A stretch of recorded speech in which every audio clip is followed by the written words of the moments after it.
Yo, what's up guys? Kembali lagi di channel sejarah terkece, terhits, termantul zaman now.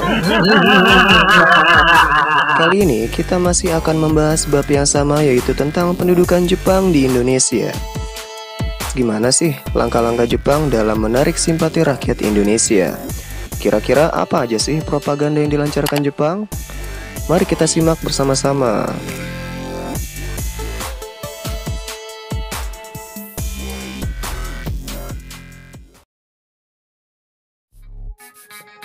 Untuk dapat mengambil hati rakyat Indonesia, Jepang membuat strategi, yaitu melalui propaganda atau mempengaruhi rakyat Indonesia.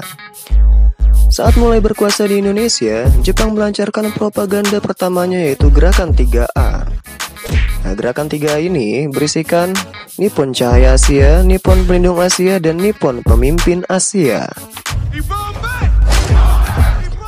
Dalam propaganda ini, Jepang bermaksud untuk meyakinkan rakyat Indonesia bahwasannya bangsa Jepang lah yang akan menerangi bangsa Asia dari kegelapan penjajahan bangsa Eropa. Jepang juga akan melindungi bangsa Asia dari ancaman penindasan bangsa Eropa. Dan juga, Jepang lah yang akan memimpin bangsa Asia nih guys. Propaganda ini ternyata cukup berhasil menarik hati rakyat Indonesia, agar rakyat Indonesia mau membantu Jepang melawan sekutu dalam Perang Dunia II.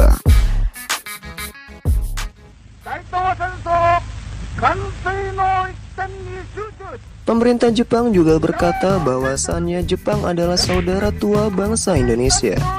Loh, kok bisa ya? Nah, jika dibandingkan dengan orang Belanda atau orang Inggris, kita memang lebih mirip dengan bangsa Jepang pastinya. Mulai dari postur tubuh, mata, ataupun rambut ya guys. Karena memang bangsa kita dan bangsa Jepang sama-sama berasal dari benua Asia. Nah, propaganda ini sangat berhasil nih guys. Jepang sukses membangun stigma bahwasannya Indonesia dan Jepang adalah saudara, yang mana saudara tua akan melindungi saudara mudanya.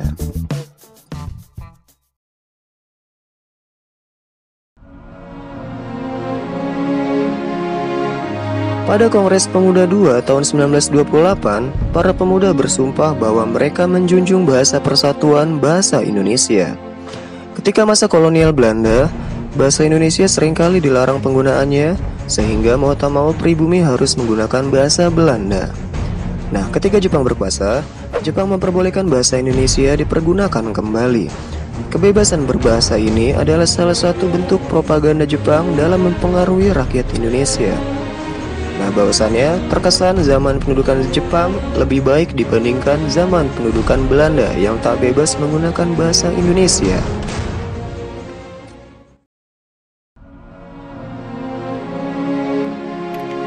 Pemerintah pendudukan Jepang memperbolehkan dikibarkannya bendera merah putih.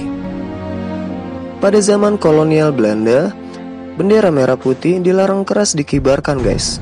Karena bendera merah putih adalah simbol kesadaran persatuan bangsa Indonesia.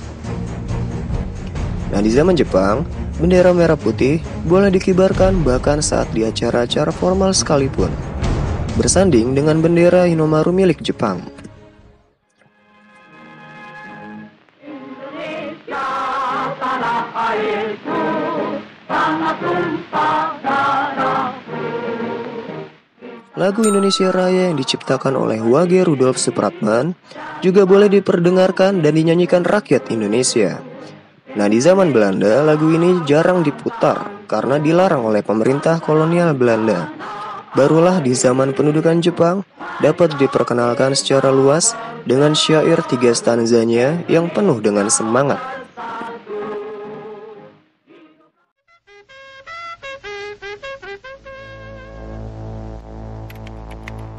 Pasti kalian tak asing lagi dengan kata Romusha. Sebagaimana kita ketahui, Romusha adalah sebutan bagi pekerja paksa di zaman Jepang. Namun, pada awal pengerahannya, ternyata Romusha ini disebut oleh pemerintah pendudukan Jepang sebagai pahlawan pekerja loh guys. Dan ingat akan hebatnya korbanan Romusha biasa, maka saudara-saudara tidak akan memandang berat akan pekerjaan itu. Katanya mereka dipekerjakan untuk tugas suci membangun Asia Timur Raya.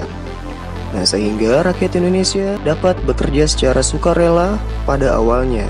Namun kita tahu endingnya adalah kerja paksa yang menimbulkan banyak korban jiwa bagi rakyat Indonesia.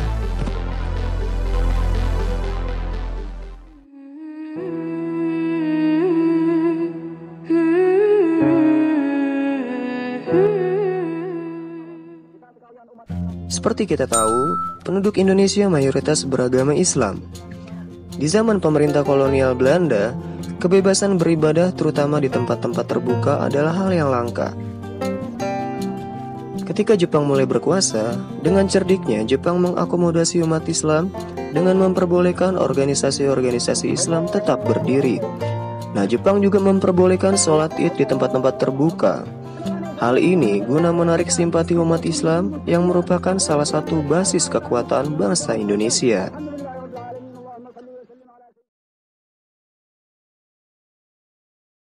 Marilah kita bangsa Indonesia ikut memanggu senjata bersama-sama dengan Dai Nippon. Untuk membantu Jepang dalam memenangkan Perang Asia Timur Raya, Jepang mempropagandakan tugas suci untuk memanggil rakyat Indonesia dalam membantu Jepang mengalahkan sekutu dalam menciptakan kemakmuran bangsa Asia.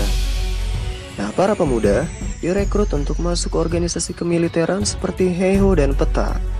Mereka akan menjadi garda terdepan di medan perang untuk melawan sekutu dalam Perang Asia Timur Raya atau Perang Dunia II.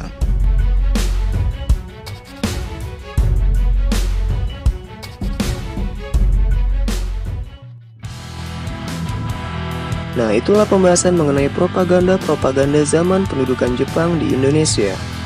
Nah, bangsa Jepang sangat pintar menerapkan strategi halus dalam menarik simpati bangsa kita agar mau membantu mereka. Namun ternyata kebaikan kita hanya dimanfaatkan oleh Jepang untuk kepentingan pribadi Jepang.